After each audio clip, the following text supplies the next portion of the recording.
జై శ్రీరామ్ అందరికీ నమస్కారం వెల్కమ్ టు న్యూస్ అఖండ నేను మీ కస్తూరి శ్రీధర్ మిత్రులారా పాకిస్తాన్ అనేది ఎప్పుడు కూడా వార్తల్లో ఉండనే ఉంటుంది అది కూడా ఎప్పుడు కూడా ఏది లోకల్ న్యూస్లో కాదు అంతర్జాతీయ వార్తల్లో నిలుస్తూ ఉంటుంది ఒకప్పుడు మనము మన దేశంలో జరిగేటటువంటి బాంబు పేలుళ్ల గురించి నిత్యం కూడా మీడియాలో చూస్తూ ఉన్నాం కానీ ఇప్పుడు రోజులంతా కూడా మారిపోయినాయి ఇప్పుడు పాకిస్తాన్లో ప్రతిరోజు కూడా జరుగుతున్నటువంటి ఈ బాంబు పేలుళ్ళు అలాగే ఫిదాయి దాడులు తీవ్రవాద కాల్పుల గురించి మీడియాలో చూస్తున్నాం ఈ క్రమంలో ఏ రోజు కూడా ఈ పాకిస్తాన్ నుంచి ఒక్కటంటే ఒకటి కూడా మంచి వార్త అయితే రావడం లే అందుకే ఈ పాకిస్తాను ప్రపంచం అంతటా కూడా బాగా ఫేమస్ అయిపోయింది ఇది మామూలుగా కాదు అమెరికా అయినా తెలియని వాళ్ళు ఉంటారేమో కానీ పాకిస్తాన్ అంటే తెలియని వాళ్ళు ఉండరు అంటే దాంట్లో ఆశ్చర్యమేలే అందుకు కారణం వచ్చేసి పాకిస్తాన్ ఆర్మీ సహజంగా నేను ఇంతకుముందు చాలాసార్లు చెప్పిన ప్రతి దేశానికి కూడా ఒక ఆర్మీ ఉంటుంది కానీ పాకిస్తాన్ ఆర్మీకు ఒక దేశమే ఉండదని అదే పాకిస్తాన్లో ప్రజాస్వామ్య ప్రభుత్వం ఉన్నప్పటికీ కూడా అది పేరుకు మాత్రమే ప్రజాస్వామ్య ప్రభుత్వం ఇక మిగిలిన వ్యవహారాలన్నీ చూసేది వచ్చేసి పాకిస్తాన్ ఆర్మీనే ఇక్కడే అసలు విషయం ఉండాలి పాకిస్తాన్లో పాకిస్తాన్ ఆర్మీ అనేది కేవలం దేశ భద్రత మాత్రమే చూడదు పాకిస్తాన్లో పాకిస్తాన్ ఆర్మీ వ్యాపారాలు కూడా చేస్తుంది నేను చెప్తాను నిజమే ఏం కామెడీకి ఏం చెప్పడంలే పెట్టుబడులు పెడుతుంది ఫ్యాక్టరీలు నడిపిస్తూ ఉంటుంది అలాగే వివిధ రకాల ఉత్పత్తులను తయారు చేస్తూ ఉంటుంది అలాగే వ్యవసాయం చేస్తూ ఉంటుంది చివరకు పాకిస్తాన్ వాళ్ళు వేసుకునే అండర్వేర్లు కూడా ఈ పాకిస్తాన్ ఆర్మీనే తయారు చేస్తూ ఉంటుంది అర్థమవుతుందా ఏది నేనే మళ్ళీ చెప్తున్నాను నేను కామెడీకి ఏం చెప్పడంలే పాకిస్తాన్లో అండర్వేర్లను మహిళలు ఉపయోగించేటటువంటి లో దుస్తులను కూడా ఈ పాకిస్తాన్ ఆర్మీనే తయారు చేస్తూ ఉంటుంది ఈ విధంగా ప్రతి విషయంలో పాకిస్తాన్ ఆర్మీ దూరిపోవడంతో పాకిస్తాన్లో అభివృద్ధి అనేది లేకుండా పోయింది ఇన్నాళ్ళు కూడా మతాన్ని అడ్డు పెట్టుకొని తమ దేశాన్ని నెట్టుకొచ్చినటువంటి ఈ పాకిస్తాన్ పాలకులకు ఇప్పుడు ఏం చేయాలో అర్థం కావడం లే అందుకు కారణం వచ్చేసి పాకిస్తాన్ ప్రస్తుతం దివాలా తీసే పరిస్థితుల్లో ఉండటమే అందుకే పాకిస్తాన్ అప్పు కోసం అంతర్జాతీయ ద్రవ్యనిధి సంస్థ దగ్గరకు పోయింది ఇక్కడ అంతర్జాతీయ ద్రవ్యనిధి సంస్థ అంటే ఇంటర్నేషనల్ మానిటరింగ్ ఫండ్ అని చెప్పేసి అర్థం అనమాట దీన్నే షార్ట్కట్లో IMF అని కూడా అంటూ ఉంటారు ఈ విధంగా పాకిస్తాన్ అప్పు కోసం IMF దగ్గరకు వెళ్ళడం ఇది 24సారి ఫస్ట్ టైం ఏం కాదు పాకిస్తాన్ దగ్గర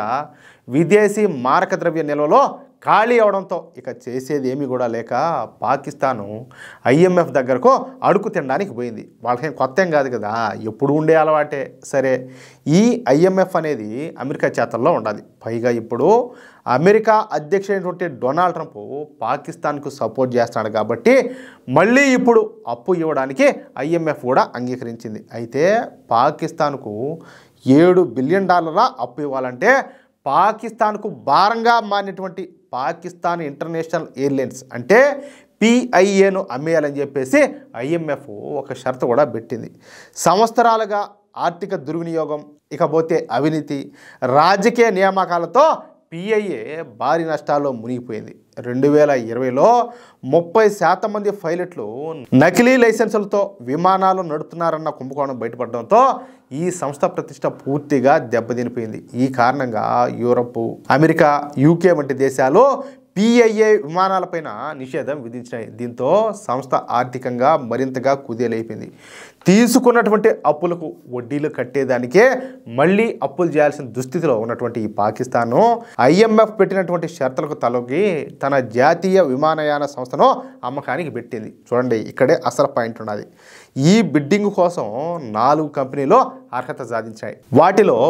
lucky cement consortium Arif Habib corporation consortium ఇకపోతే ఎయిర్ బ్లూ లిమిటెడ్తో పాటు పాక్ సైన్యం యొక్క నియంత్రణలో ఉండేటటువంటి ఫౌజీ ఫౌండేషన్కు చెందినటువంటి ఫౌజీ ఫర్టిలైజర్ కంపెనీ లిమిటెడ్ కూడా ఉండడం ఇప్పుడు చర్చనీయాంశమైందనమాట ఎందుకంటే పాకిస్తాన్లోని అతిపెద్ద కార్పొరేట్ సంస్థలలో ఈ ఫౌజీ సంస్థ కూడా ఒకటి ఇది పూర్తిగా పాకిస్తాన్ ఆర్మీకి చెందినటువంటి కార్పొరేట్ సంస్థ ఈ సంస్థకు 36 అనుబంధ సంస్థలు ఉన్నాయి ఇందాక నేను పైన చెప్పినా కదా ఏది వ్యవసాయంతో పాటు అండర్వేర్లు తయారు చేసేదాంతో పాటు ప్రతి ఒక్కటే ఉన్నాయని చెప్పేసి ఈ విధంగా 36 అనుబంధ సంస్థలు ఉన్నాయి అందులో ఈ ఫౌజీ ఫర్టిలైజర్ సంస్థ కూడా ఉండదన్నమాట ఇప్పుడు ఈ ఫౌజీ ఫర్టిలైజర్ సంస్థే ఈ పాకిస్తాన్ అంతర్జాతీయ ఎయిర్లైన్స్ను కొనుగోలు చేయడానికి ముందుకు వచ్చింది. పాకిస్తాన్లోని సైనిక ఉన్నతాధికారుల ఆధ్వర్యంలో ఈ ఫౌజీ ఫౌండేషను అలాగే ఫౌజీ ఫర్టిలైజర్ సంస్థలు పనిచేస్తూ ఉంటాయి అన్నమాట. ఇక పాకిస్తాన్ ఆర్మీ చీఫ్ అయినటువంటి ఆసిమ్ మునీర్కు నేరుగా ఈ ఫౌజీ ఫౌండేషన్తోనూ అలాగే ఫౌజీ ఫర్టిలైజర్ సంస్థతోనూ సంబంధాలు ఉన్నాయి. అందుకే ఈ ఫౌజీ ఫౌండేషన్కు ఏ బిడ్డింగ్లోనైనా సరే చూస్తే ఇంకా తిరిగే ఉండదు. దీన్ని బట్టి